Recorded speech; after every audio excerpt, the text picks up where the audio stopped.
Welcome back to Podcastification. In this episode, I want to share with you 8 easy wins for your podcast.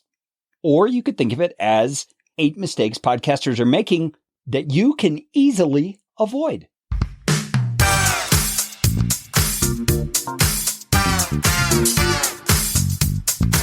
My name is Kerry Green, and I am the client happiness guy at podcastfasttrack.com, and this is Podcastification. This show is all about podcasting. How to do it, how not to do it, best practices, interesting news items that have to do with the realm of podcasting, and who knows what else.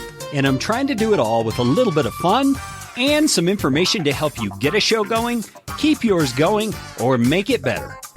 And if you like what's going on here on the show, I would appreciate it, so appreciate it, if you could leave a rating or review on iTunes. You can find out how to do that at podcastfasttrack.com/review. That's enough of that kind of stuff. Let's get you podcastificated right away.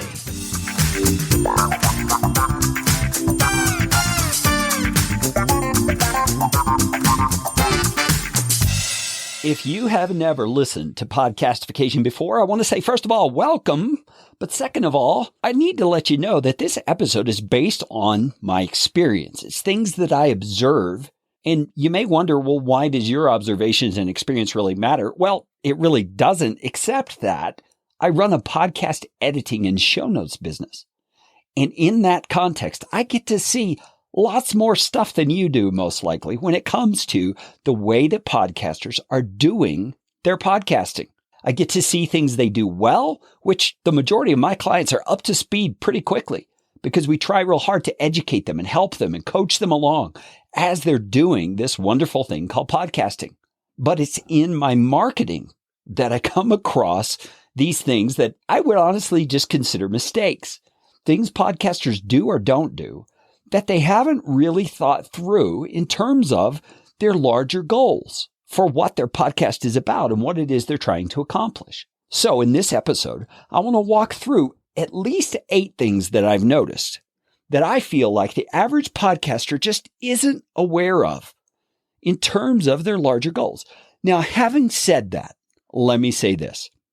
These quote unquote mistakes that I'm going to highlight in this episode are mistakes in my perception. You may not agree with me, and that's fine. But with each one, I'm going to explain to you why I think it's a mistake and what I would suggest they do instead. Because my goal with this podcast is to give you tips and tricks that help you optimize what you're doing as a podcaster. Let's dive right in. These are the 8 things, and maybe more, that I've noticed podcasters doing recently that just don't make sense. Now, this very first mistake that I see podcasters do needs a little back-end explanation to it because there's some things about websites that podcasters don't necessarily understand. When Google or Bing or all the search engines out there are looking at the user's interaction with your website, one of the things that they are evaluating pretty heavily is how long a website visitor stays on your website. Now think that through for a minute. Google is able to tell how long Joe Blow spends on your great website once he shows up there. They can tell if he's there for 3 seconds and then bounces away, or they can tell if he comes to your website and camps out for a bit, reading this post, going over to that page, doing something on this page. You see, Google looks at all that kind of stuff and sees it as indicators of whether your website is providing that web searcher exactly what they were looking for or not. Okay, so with all that background in mind, I'm going to give you mistake number 1 that I see a lot of podcasters doing, and you will be surprised how many podcasters actually do this. Okay, and here it is. You go to their website, you see their tab that says podcast. You say, hey, I was looking for a podcast on this exact subject. You click on that link and it takes you to iTunes. Now stop and think about that for a minute. I understand you want to get people to go to iTunes and subscribe to your show there because those stats really matter. I get that you want them to go to iTunes and rate and review your podcast because it gives social proof that your podcast is actually worth listening to. But given what I just described about what that click away from your website to iTunes tells Google, what do you think the mistake is? The mistake is you are sending Google a message, albeit unintentionally, that the content on your website is not worth serving up to people who were searching what that searcher was searching for. Do you follow my logic? You see, if Google considers time on the page as a great indicator of whether that searcher is finding what they need, you've just told them they didn't find it here on this page because you sent them to iTunes. Now, I'm saying you hypothetically, obviously. You're a smart enough podcaster. I'm sure you're not doing that. But hey, if you are, don't take it personally. Just go fix the thing. And I'm going to tell you some of the ways you can do that. Here's what I would suggest. Whatever media host you are using, they are going to provide you a link to that episode, or better yet, they may provide you an embeddable player that you can put right there on the podcast page, the show notes page for that particular episode. Do it, man. Figure out a way to get a player on your website, because think about what's happening when those people come to your website. They see you've got a podcast. Oh, there's an episode that I want to listen to. That sounds really interesting. They go to that show notes page, and right there, conveniently located, is a great, attractive, functional player that they can just hit click and sit there and listen while they're at work, while they're tooling away on Facebook, while they're doing whatever. You see, that podcast player enables you to retain that visitor to that website page. So Google is looking and has their little clock ticking and saying, hey, this searcher got to this website page after doing such and such search, and they are spending a lot of time on that page. And Google's probably smart enough to tell they're using a web player, but that doesn't matter.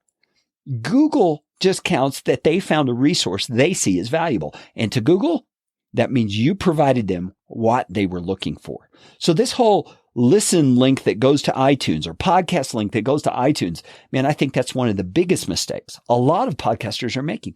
So the solution, get a player on your website that shows those people how they can conveniently listen to that episode. And in so doing, you're increasing their amount of time on your website page, which is giving you higher link juice or higher SEO juice in Google and Bing and all the other search engines that are out there. That's mistake number one. Let's move on to mistake number two. Okay, the number two mistake that I see podcasters doing quite often has to do with another little piece of the way the internet and podcasting works that you need to understand. So let me explain that first. iTunes in particular, which is the most influential and biggest podcast directory that exists. You can't argue with that. The stats prove it out. It's just the way it is. iTunes ranks podcasts primarily on two things: length of time the podcast has been published and subscriptions to that podcast in either the iTunes app or iTunes itself. Okay? So think that through for a minute. If iTunes is putting a lot of weight on whether or not people are subscribing to your podcast, then what should you be doing as a result of that fact? You should be encouraging people to subscribe to your podcast. That leads us to mistake number two. Okay. Mistake number two is kind of twofold. First of all, many podcasters that I see as I'm doing my marketing, I'm checking out their shows, I'm on their websites, kind of piddling around, looking for what I can find. They don't have subscription options on their website, period. They just don't have it. They may have a good show notes page. They may even have a player that has a little subscription icon, but a lot of those, honestly, it isn't very obvious what that icon is, and it kind of blends into the player. So to me, it's not really a subscription option because people don't really know what that goofy little icon stands for. So they don't have very well labeled and clear subscription options. Now, you want to prominently display subscription options. Here's my solution. Prominently display it through big bold text with a link or some kind of icon or something. I mean, the more prominent and obvious you can make it, the better. I suggest, even though Apple, iTunes, Apple Podcasts, iTunes weights subscriptions heavily, and that means you want to get people to their platform. I also recognize there are a lot of people who don't use the Apple Podcast app and do not use iTunes. I mean, they pull from iTunes, but they use another podcasting app to do that. So what do? Well, I provide subscription options to a lot of different places. You can look in the show notes description for this episode right there on your podcast player or at podcastfasttrack.com/84. And you can see we include a subscription option for iTunes or Apple Podcasts. We include one for Stitcher. We include one for iHeartRadio. We include one for Google Play. We include a lot of them. Even just subscribe on Android and subscribe by email. My methodology behind that, or my reason behind my madness, is I'm thinking I just want the listener. If they subscribe through Apple, that's great because that helps me in Apple's ecosystem. But if they subscribe, period, and are listening to my content, that's another set of ears I've got listening, another person who's buying into my brand and my message, and another person who I'm able to gain influence with so that when they come to the point that they need podcast editing or podcast show notes or whatever, who are they going to think about? They're going to think about me and Podcast Fast Track because they've heard about us week after week after week. And they're probably going to remember seeing subscription options in that description area. Now, let me explain this to you as well. Those subscription options need to be both on your show notes page and on the main page of your website and in the description that goes into those podcast apps. And I would suggest you put it somewhere toward the top so it's easy to find. You see, and depending on your media host, that description that goes into your podcast apps is in your media host description area. In Libsyn, which is what I use primarily, it goes in the episode description. If you're using Blueberry PowerPress, it's actually pulling from the show notes page of your website. So you want to put your subscription options there. And this is mistake number 2 I see. So many podcasters are not encouraging people to subscribe, number one, either in the audio or on the actual page that their podcast can be found on. So that's mistake number 2, not giving subscription options on your show notes pages, or for that matter, mentioning it even in your show. Let's move on to mistake number 3. Okay, mistake number 3 has to do with episode titles. Okay, episode titles. You may not really realize this, but episode titles are very, very important when it comes to keyword optimization. Okay, and you may not even understand what keyword optimization is all about. But essentially, it's when someone goes into Apple Podcasts or iTunes and they search for something that they want to learn about from a podcast. Let's just say it's content marketing is what they're searching for. Well, your episodes that are about content marketing need to have the phrase content marketing in their title if that person has any chance of finding that episode. You see, keywords that people are actually going to search for are vital to discovery when it comes to searches in iTunes and also searches organically through Google and Bing and Yahoo and all the different search engines. So think that through for a minute. If you're doing an episode that is an interview with Bobby Smith, and all you do is put episode 27-Bobby Smith, well, the only way somebody's going to find that episode is if they're searching for episode 27, which nobody's doing, or if they're searching for Bobby Smith. Now, it's conceivable somebody knows Bobby Smith really well and says, hey, I bet he's done some interviews. And so they go into Apple Podcasts and they search for Bobby Smith. Your episode may come up in that case. But think it through. People typically aren't searching for someone exactly by name. They're searching for a topic. They're searching for some issue that they want to be encouraged about or inspired about or get ideas about or discover answers for, your podcast episode titles need to be optimized for keyword optimization in iTunes and in organic search. And I see podcasters making this mistake all the time. I mentioned to you, part of my marketing process starts with iTunes or Apple Podcasts. And I go there and I look through podcasts that are being published regularly, and I'm looking at their listing in iTunes. And you would be amazed the number of episodes I see that are exactly what I described to you. Episode 27, Bobby Smith. Or even worse, the name of their podcast, episode 27. That doesn't even have Bobby Smith in it. You see what I'm saying? You want to optimize those episode titles so that they can be used for keyword optimization.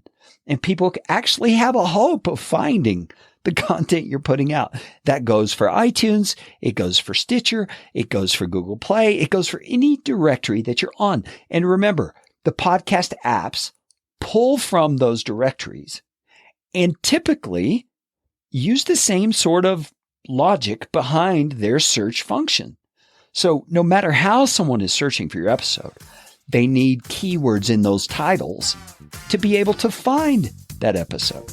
So that's mistake number 3, episode titles that do nothing for keyword optimization. Let's go on to mistake number 4. Hey, we will get back to the episode right after this short break. I promise. Do you have questions about podcasting? I just might have some answers for you. You can go to podcastfasttrack.com/question and leave your question or comment. Who knows? You might hear your melodious voice on the next episode. I always keep my promises, so here we go.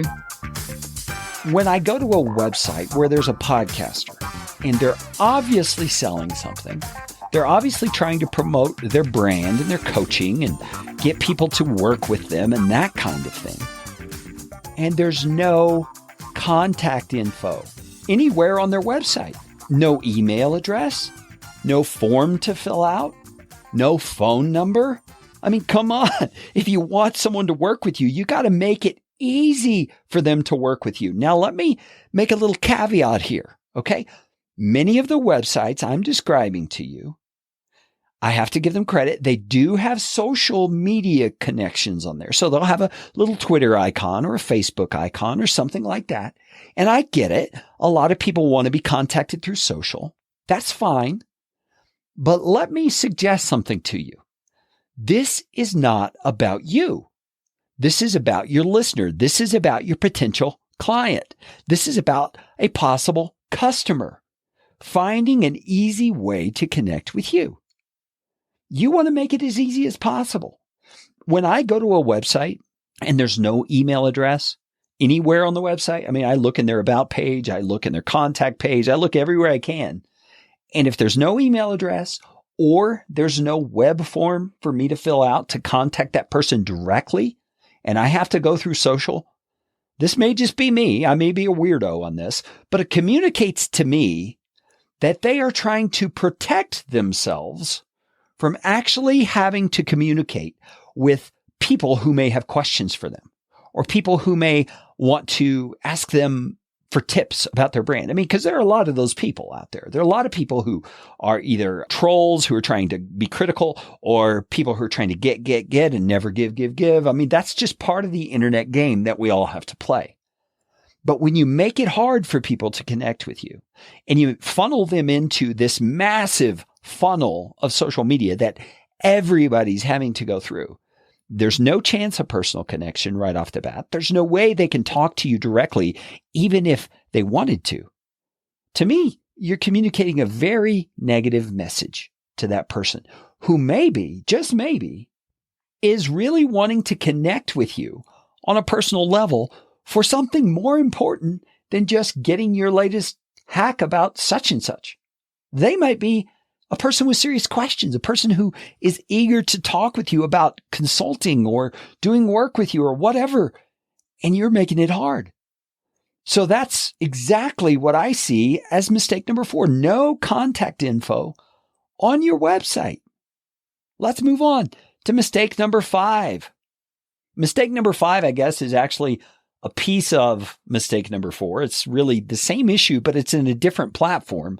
When you have no contact info in the description area of the podcast players that people are using, because, stats are showing that more and more and more podcast listens are happening via mobile devices. Now, granted, that includes tablets of different sorts, and it includes Bluetooth through a car that's connected to a smart device. But regardless, those people are typically away from their computer. So even if you are sharing your contact information verbally, you're usually doing that through giving an email address on the audio of the podcast, or you're doing it through giving a web link in the audio of the podcast. Isn't it a lot easier, and doesn't it just make more sense if you say swipe right or left to the description area of this episode and the contact information is right there at the top of the page? You see, to me, that makes a lot more sense because you're making it easy for that person, whether they're driving, whether they're at the gym, whether they're in their office, whether they're in the middle of something where they can't get to a computer screen.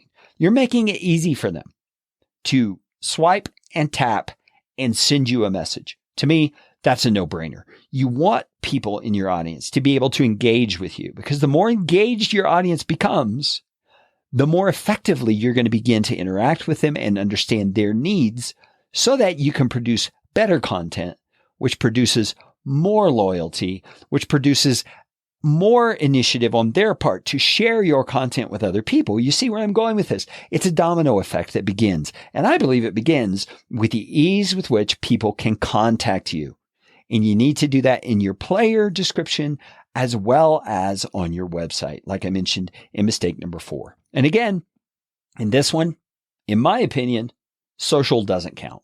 I mean, yes, a lot of people are great about connecting through social, and we have all the chat bots now with Facebook Messenger and all that stuff. That's all great. It's wonderful. If it works for you, do it. But man, I just think the personal touch, allowing someone to reach out and connect with you directly, is much, much better. That's mistake number 5. Let's move on to mistake number 6. Okay, mistake number 6 has to do with how you list your podcast in the various directories. Now, like I mentioned, I spend a lot of time in Apple Podcasts, or in iTunes as it used to be called. And I see what a lot of podcasters are doing in terms of how they post their episode into the directory. When you post into the directory, you're able to provide a cover art image. You're able to provide your episode title, your show title rather. You're able to post a description of your show. And there are all kinds of mistakes I see when it comes to the way that people are posting to the directories. But I'm just going to talk about one, and that is the cover art that people are putting in their podcast description. All right. Cover art is a big deal. It's a big deal for a couple of reasons. Number one, it's visual, and we are visual creatures. We love our eye to be drawn to something that's either intriguing or pleasing or colorful or curiosity provoking. You know what I'm saying? You just open up iTunes next time you're sitting at your computer screen, when you have a big computer screen. And it's essential you do this with a big screen, because what I'm going to say to you will be more obvious when you're looking at this on a big screen. You look on that big screen, you pull up iTunes, and you go to podcasts, and you go to business. And then if you scroll to the bottom of the business section, there's a section for list all. Click on that link and let that window open up. Because iTunes is so clunky, especially on PC, it's going to take a while to load all the cover art, but just sit there and let it load the cover art and then start scrolling through the list. And you're going to notice what I'm saying almost immediately. There's some cover art that just pops. I mean, man, it stands out. You see it, you're drawn to it, you're curious about what that show is simply because the image is eye-catching and appealing. It draws you in. It doesn't have too much text. It doesn't have too little text. It has great colors. It has good graphics. It's professionally done. I mean, it's something that draws you in. And then you're going to see some others that are pretty generic. They're kind of blah. They might have a corporate logo that's honestly kind of boring and ugly. And they might have tons of text on them. those are asking people not to click. It's like saying, don't click on me. I'm boring. Don't click on me. I'm not done professionally. Don't click on me. I don't have anything to offer you.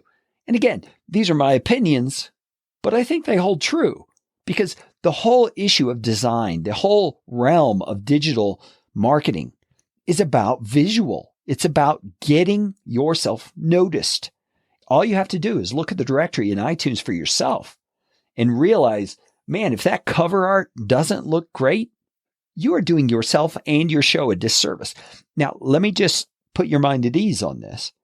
If you look at your cover art and you say, yeah, mine's kind of blah and it's kind of clunky and I did do it on MS Paint, so it is a little unprofessional, then never fear.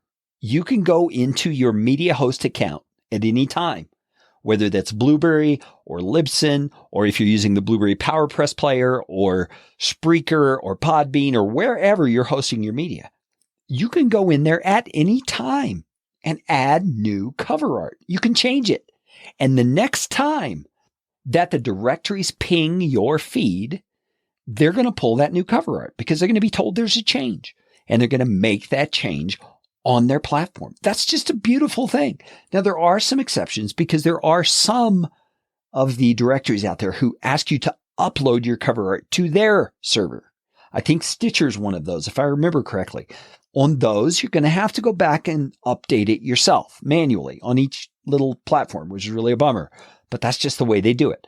But it's worth it because making your podcast appealing in the places where people are searching for podcasts is a big deal. I changed up my cover art for podcastification after I got started because the text I felt was just kind of boring and it just didn't do much for the cover art.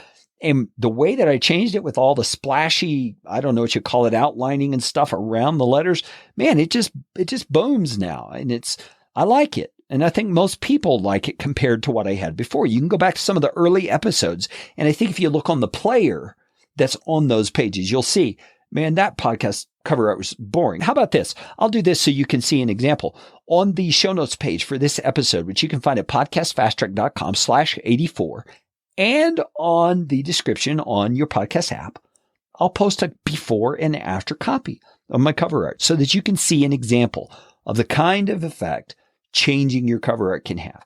So if you have cover art that doesn't catch the eye and that tells very little about your show, I would suggest you change it as soon as you possibly can. Make it good, make it colorful, make it catchy, make it provoking so that you can get your podcast cover art working for you instead of against you. Hey, that was mistake number 6. Let's move on to mistake number 7. All right, mistake number 7 has to do also with how podcasters are listing their shows in the directories. And again, these are things that you can change in your media host if you discover this is something you haven't done well with. Now, I'm going to speak specifically to iTunes because iTunes has this little option. If you search for any kind of show, I mean, you can do it right now. Go to iTunes. You can search for podcastification. When you see the different options come up, you'll primarily see my show, Podcastification, and you'll see Libsyn because I've been mentioned on the Libsyn podcast a number of times on various episodes because I've submitted questions. You'll see primarily those two come up. Click on the cover art for my show, and then you'll see the Podcastification page open up. Now, if you notice over on the left-hand column, about halfway down, you'll see a link for website. If you click on that link, where does it go? Now, in the old way that you had to submit a show to iTunes, it was a little confusing as to what link you were supposed to put in there. They didn't make it real clear. And so a lot of people put a link in there that wasn't the right link. I mean, that link, what I would suggest is you put in the link to your website where you want people to go. It's your branded content. It's where they can see more of the goodies that you provide and the good content you're creating. That's where you want to send them. But you know what I find a lot of times?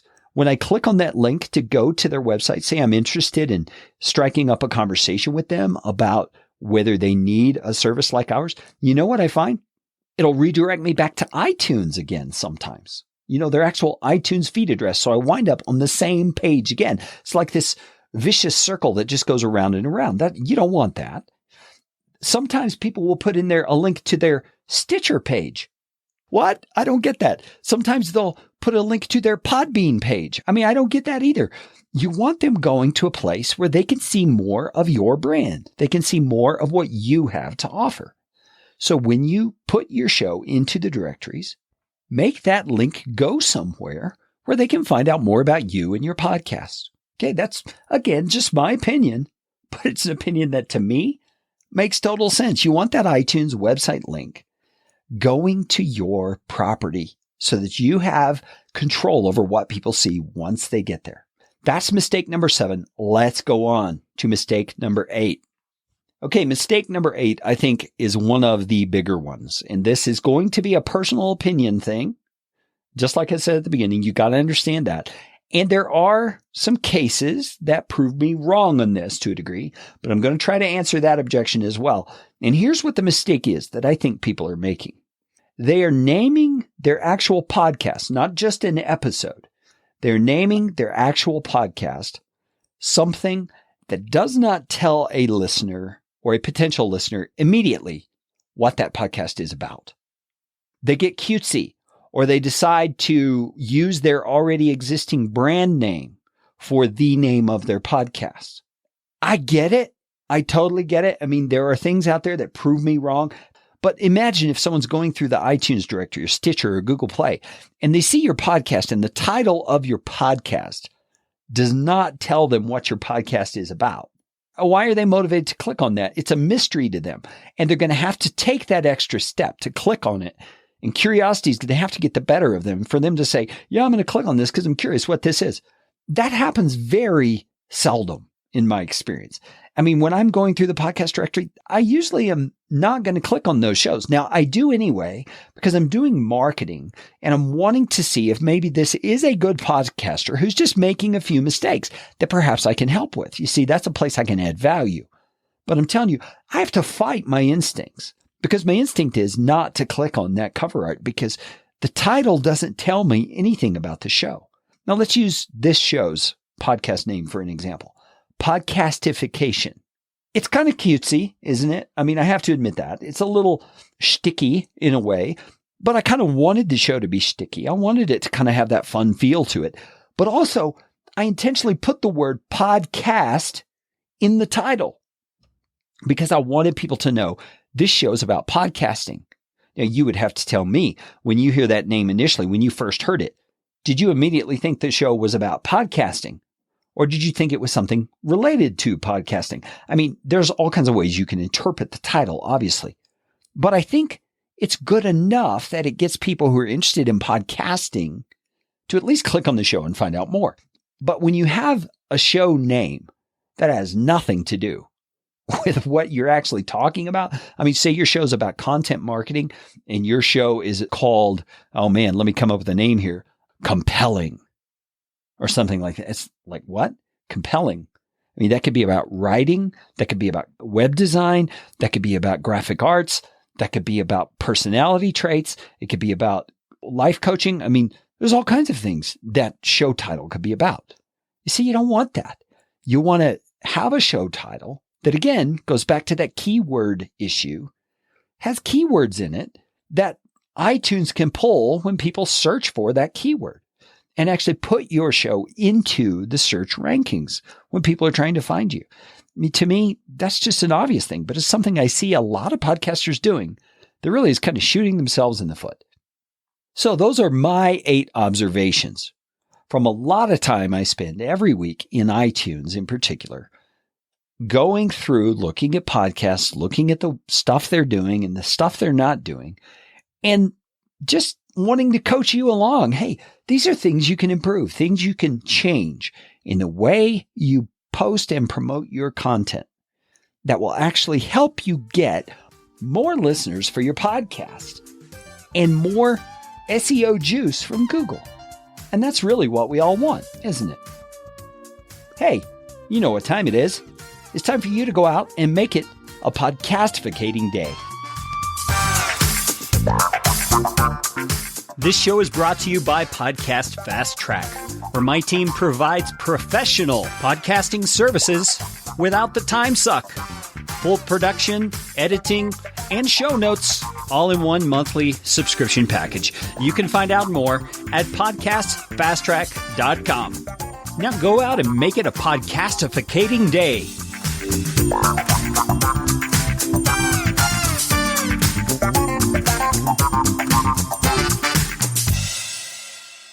Audio editing and show notes by podcastfasttrack.com. Get 15% off your first month by mentioning this show.